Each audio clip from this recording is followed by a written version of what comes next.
I've created over 3,000 UGC videos for brands like Blue Apron, Vaseline, and Meta. And the difference between making $500 a month as a UGC creator and $10,000 a month as a UGC creator is making brands want to come back over and over and over and over again. The problem is that most UGC creators don't know how to make content that actually sells. They either go too specific and lose people, or they go way too broad and speak to nobody. In this video, I'm going to show you the exact marketing psychology behind a great UGC video so that you can apply it to your content and get paychecks like this from your favorite brands. Most UGC creators fail to convert because they think that you can just kind of set up a camera and film anything random, maybe an unboxing or just their raw, unfiltered thoughts about a product, and that's going to convert to sales, which it doesn't. And then the brand gets the video back and they're like, what is this? This isn't actually going to sell anything, and then they never want to work with you again. And what most UGC creators don't really realize is that there's different levels of awareness that you're speaking to, which we're going to get into in a minute. And there's also different ways to speak to an audience depending on who they are, what their level of awareness is, what their problems are, etc. So by the end of this video, I promise you will actually know exactly how to create a UGC video that moves product. So the first thing you have to understand with UGC psychology is you need to understand who the fuck you're talking to. There's 5 levels of awareness that you can be selling to, and you speak to each level differently. Level 1 is the unaware level. These are the people that don't even realize they have a problem. For example, if you're selling a mascara and they already have a mascara that they love, these are the people that don't even realize that their mascara has a problem. These people are looking for a pattern interrupt. They're looking for education. They're looking for somebody to point out the glaringly obvious problem that they have in their life that they don't even realize they're experiencing. So in a UGC video, this could look maybe like somebody pointing out the harmful effects of laundry detergent with all of its chemicals and fragrances and synthetic blah, blah, blahs, and how these ingredients or these things are affecting the consumer. Leading with education like this, you're now pointing out, okay, this person maybe is using this one brand of laundry detergent and they didn't even realize that it was full of all these chemicals that could be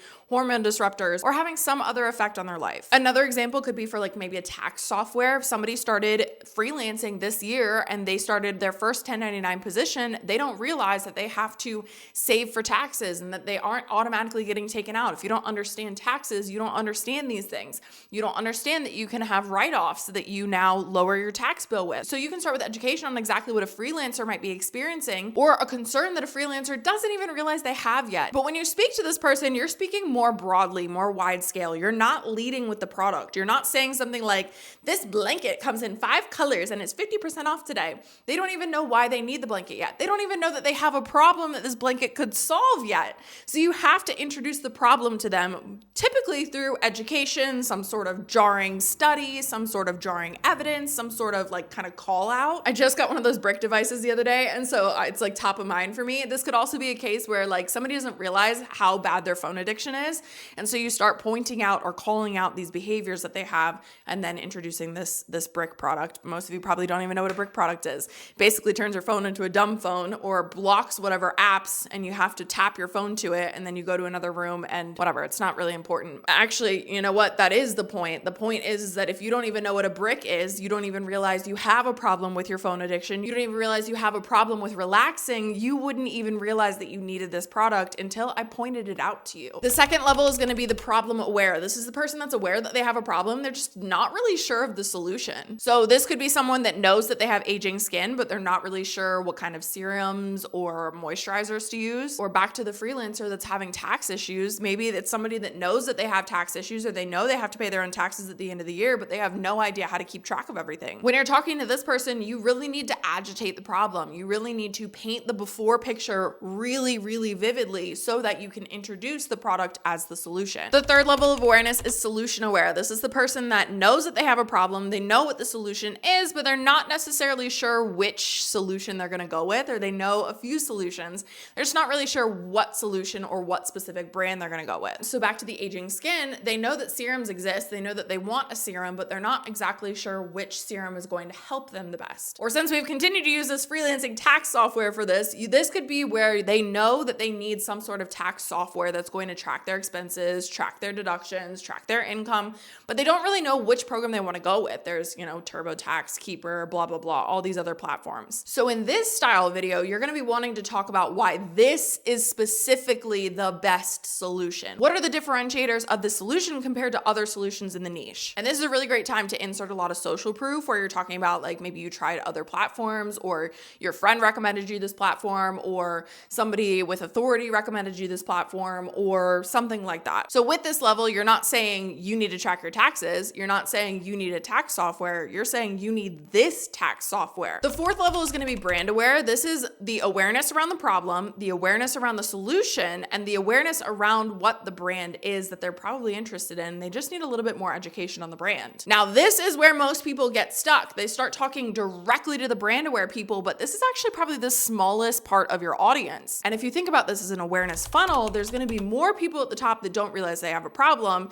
than people that are aware of the brand, right? So we kind of want to work our customers through this funnel. So the brand aware people know about the brand, they just haven't purchased it yet. They've maybe seen the brand, maybe they've even followed it, and they're just kind of sitting on the fence, like getting warmed up by all of the content that's going out. And this level needs a little bit of objection handling. Maybe they're afraid of the price, maybe they're afraid of the commitment, maybe they have some sort of other objection why they haven't bought it yet. They need a little bit of urgency and they need a little bit of a nudge over the edge. And then you have the fifth one, which is the most aware. This is people who know who the brand are, they know what the problem is, they know this is the solution that they want, they are ready to buy, they just kind of need that little nudge. Pretty much this person has the product in their cart, they're ready to purchase, they just need a little bit of validation or support in why they're making the right decision. So these are going to sound a little bit more like reinforcement, FOMO, why you're making the right decision, you're doing the right thing. This is also the best time to offer some sort of sale. So if there's a Black Friday sale or a 50% off sale or whatever, this is the best time to push that. These are the most likely people to jump over the edge with that sale. This is where you can talk about this blanket's coming in 5 new colors. Here's a brand new color. I think about those like Stanley cups or like those other water bottles that are all over TikTok right now.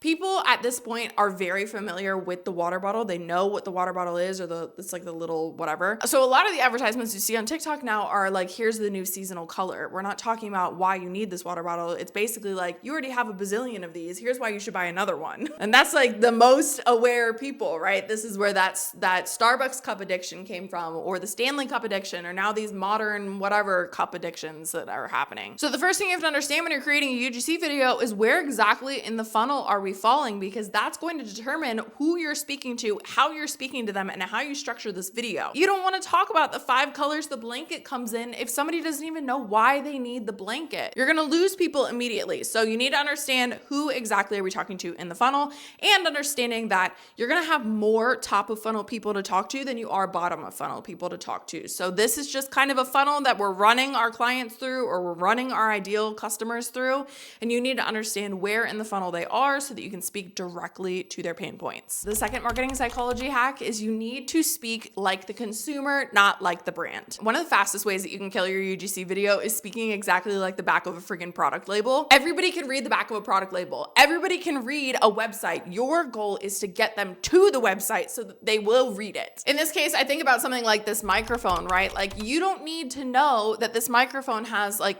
180 hours of life and can go up to 180 feet away and blah, blah, blah.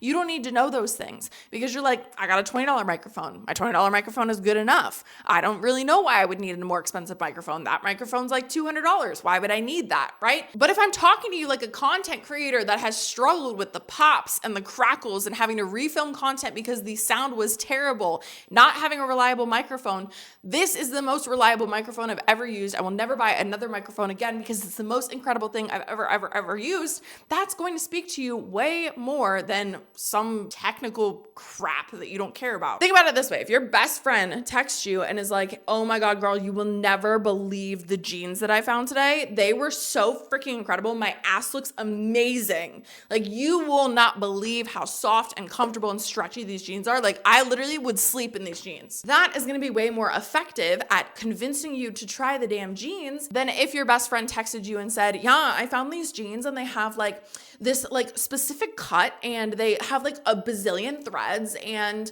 yeah, I don't know, I just like really think that they're awesome, and they have like 3 buttons instead of a button and a zipper. Boring, who cares? I don't know that jeans was the best example that I could use there, but I digress. Let's use something as simple as a serum. This serum reduces fine lines and wrinkles, or this serum completely got rid of the lines on my forehead that have been making me self-conscious for years. What sounds like something something you would be more likely to purchase. So you have to understand how to speak like a consumer, not like you're reading the back of the product. So how exactly can you figure out how to speak like a consumer? Well, it's very, very simple. Everybody feels like they need to have their opinion on the internet. And so there are tons of opinions on the internet in the form of how a consumer would speak. Think things like Amazon reviews, customer reviews, Reddit threads. This is how people are absolutely talking about a product in a way that they would speak about a product. If somebody is an absolute die-hard fan of a microphone or a supplement brand or a tax service, like you can search these things either on reviews or on Reddit and find the way that the actual customers are selling this product to people on Reddit. And listen, people only write reviews if they're really, really, really happy or they're really, really, really unhappy. So you can find the exact languaging that real customers are using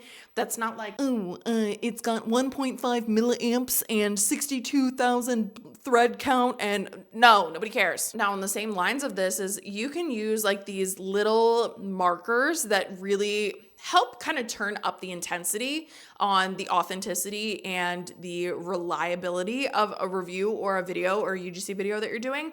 And that's things like, I was skeptical, I was hesitant, I had a little bit of sticker shock. This is where you're pointing out something that was like, yeah, I was a little nervous too. Now you have to do this correctly, right? So if I'm talking about this microphone and I say, this microphone's kind of expensive, but it is the best fucking microphone that I've ever used, and I will buy it again and again and again because it's so reliable, that comes off a little bit different than, this is the best microphone I've ever used. It is so reliable. I would buy it again and again, except it's kind of expensive, right? What are you focusing on based on those two situations? You have to do this properly. You have to say the negative thing first and then the positive thing. So I was really skeptical to buy this microphone because it is like $200, but it has been the most reliable microphone that I've ever purchased. I cannot believe that I went so long creating content without it. Now, in the same sense of inserting these words to turn up the authenticity, you also want to avoid certain words. Words that honestly like immediately flag something as an ad to me are like revolutionary, game changer, like over the top ways that we wouldn't talk in normal conversation with our best friend. Now, with that being said, you can make big claims about a product. You just have to make sure that you have the evidence to back it up, right? So if you make a claim like, this is the best stain remover I've ever had, this is absolutely insane, I cannot believe that it is so impactful in my life.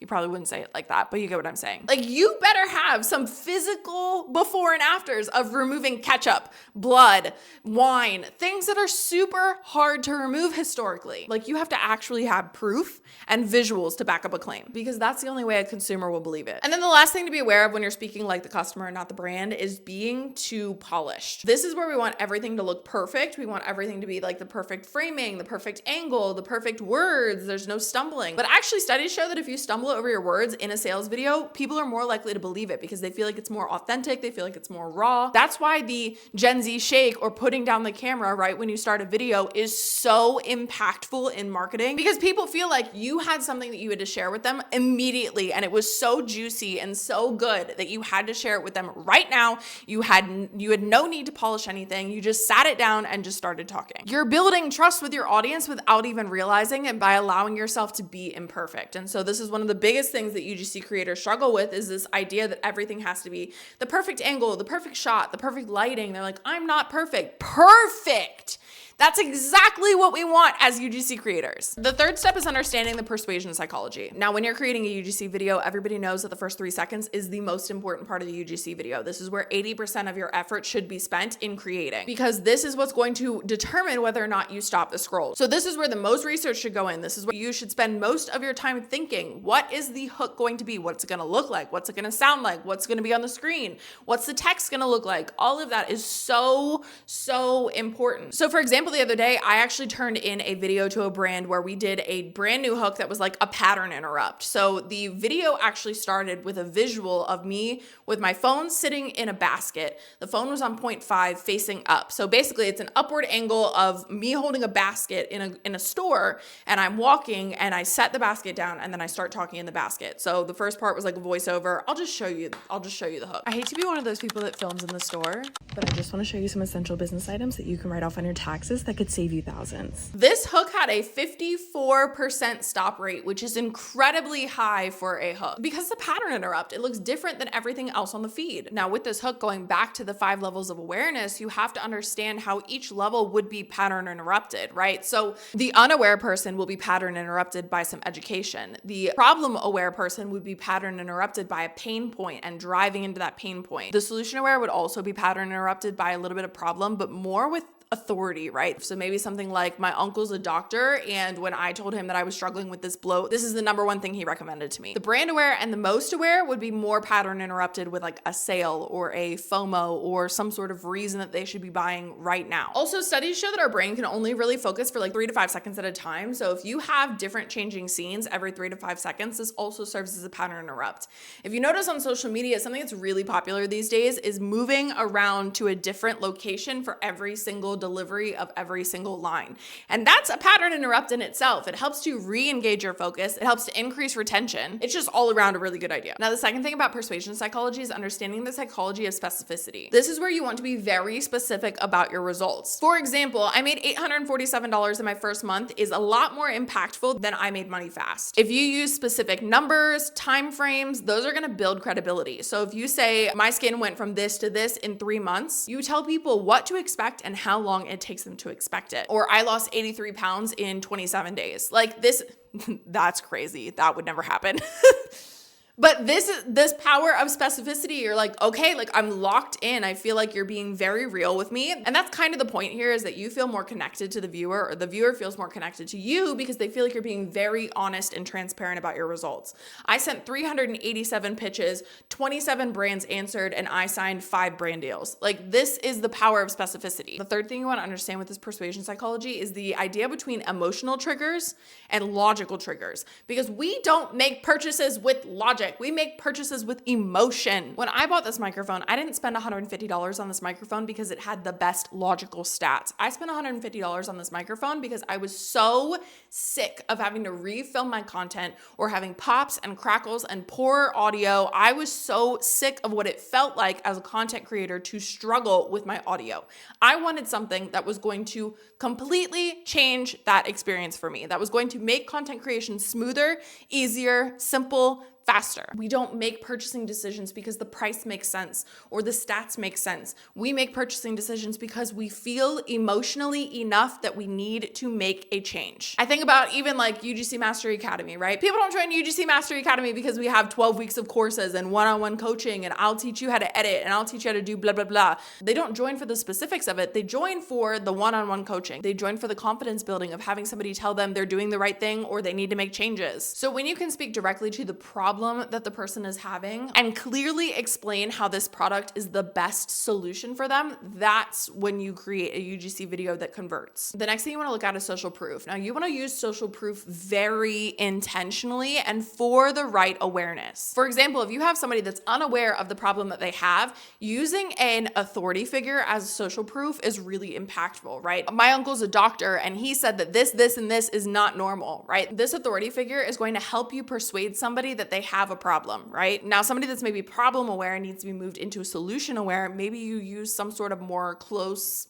tight-knit social proof. So like, my best friend recommended this, my colleague recommended this, my mom recommended this. This would be like if I'm going back to this microphone idea, I know that I have a problem because my audio is not good quality, it's popping, it's crackling. There might be a video that I see that's like my best friend who's a content creator recommended this, or my favorite influencer recommended this, somebody that's a little bit more tight-knit, maybe not an expert, but also holds a little bit of authority. The other way that you can use social proof is by showing the struggle. The messy middle builds so much trust. That messy, relatable, vulnerable positioning, it's going to show that you are a real, relatable human and that you can build trust with the viewer. You also want to make sure that your social proof is very specific. So you don't want to say, I found this water bottle and I love it so much that I recommended it to my mailman and my doctor and my mom and my sister and my aunt stole mine and blah, blah, blah.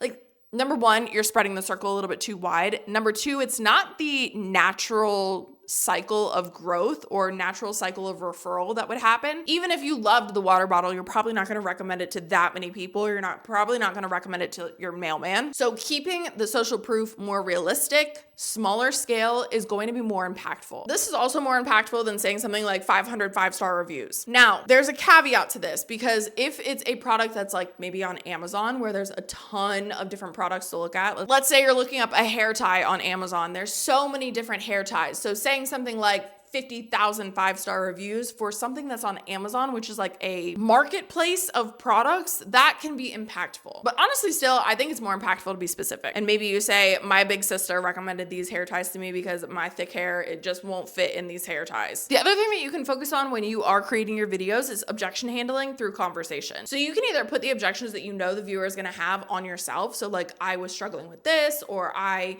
thought this about this product, or I was concerned that this was going to happen. I was concerned that it was going to taste bad. I was concerned that it was going to be too expensive. I was concerned that it was going to be whatever. Or I tried a bunch of products with no solutions, but I just decided to give this one more shot. This is building a counter argument into your narrative naturally, so that when people start to have these alarm bells go off in their head, because we are being sold to constantly. So we are constantly skeptical. We are constantly having alarm bells go off. When these alarm bells start going off in their head, you can kind of dim them, or you can have a counter argument, or you can handle them before they even get to be objections. And kind of side note on this is why I love skit style videos, because skit style videos, you can have a natural conversation between two characters, and you can have one character that's like very skeptical, defensive, objections, all of that. And the other character is just denying objections right and left, and just handling those objections before they even get to the point where they're so detrimental to the purchasing process. Now, step 4 of this marketing psychology is understanding the strategic elements that take you from good to great. And this is becoming very, very specific with the person's pain problem. Now, I want you to think about a pair of sheets. Okay, this is my favorite example to use.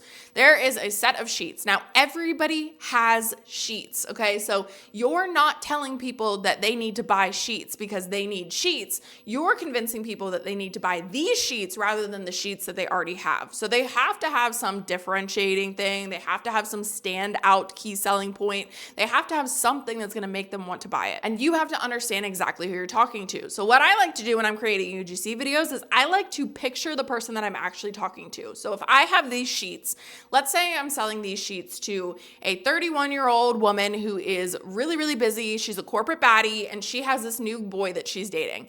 And this guy's a little, like, he sweats a lot in his sleep. It gets really hot when he sleeps, and he sweats so much. So she's constantly having to wash her sheets way more often than before because he's sweating in them. The sheets are now smelly. So she has two choices. She can either get a new boyfriend or get new sheets.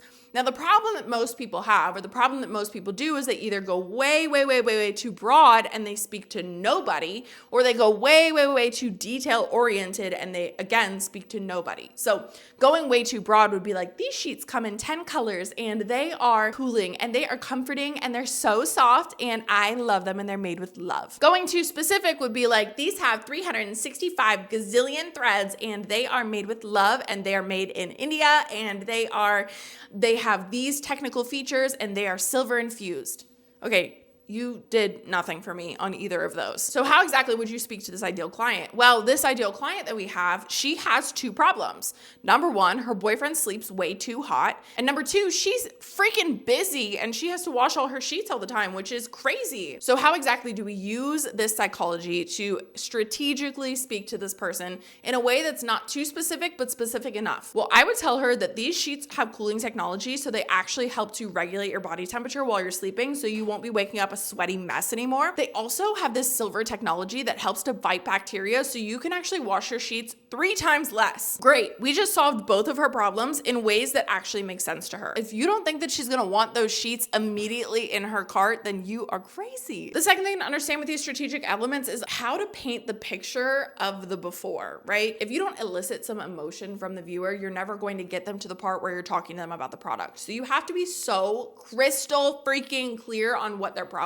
is, and almost like parrot it back to them, right? So you can say this in an I experience where you're like, my boyfriend is so sweaty. Every single morning we wake up and the sheets are drenched. I feel like I have to wash the sheets literally daily. And I don't have time for that. I'm so busy. And then you introduce the product. Or you could say it in a you way. So if you wake up super sweaty and you don't have time to be washing your sheets every single day because of this is for you. But you want to make sure that you're painting the picture. You're not just stepping right into the solution. Third thing is how to create urgency without being salesy. So this is the difference between the sale ends tonight and I grabbed mine before they sold out. A really, really easy way to do this is if it's a product that's constantly going viral and it is constantly selling out, like this viral blah, blah, blah that has sold out 10 times is finally back in stock. This is something that feels a little bit less salesy. It feels like, hey, bestie, like you've been looking at this. I know you have, because everybody has, and it has been out of stock every time you've been looking at it, but it's in stock right now. So you need to go right now without being salesy like that. Now this last part, I'm gonna just go over a couple mistakes that kill conversions every single time, and you wanna watch out for these. Number one is gonna be speaking in features instead of benefits. So this is the difference of what is this to what does this do for my life? So we'll go back to the microphone example. What is this? It's a microphone that can travel up to 180 feet and it's got really crystal clear sound and there's no cracking, popping, whatever, and it's kind of expensive. But what does it do for my life? This $200 investment completely changed my content creation process. It makes everything so much easier, so much smoother, so much more high quality. I'm obsessed. The second biggest mistake that people make is a mismatched level of awareness. You cannot speak to somebody that doesn't know they have a problem